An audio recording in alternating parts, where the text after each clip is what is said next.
On en parle régulièrement. Chaque année, une quinzaine de jeunes meurent étranglés ou asphyxiés à cause d'un jeu stupide, le jeu du foulard.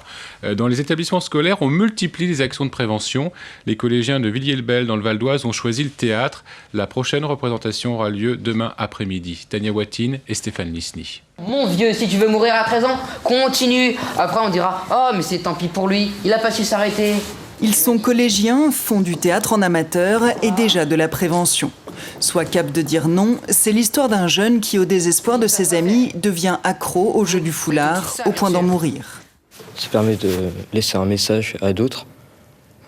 C'est pas une pièce pour s'amuser, mais c'est une pièce sérieuse. Victime parce qu'il se laisse convaincre que s'étrangler pour avoir des sensations fortes, c'est grandir plus vite que les autres. Quand c'est dit de façon très moralisatrice, eh bien c'est pas forcément entendu, alors que dans une scène jouée où les enfants peuvent se reconnaître, on espère que le message passera mieux.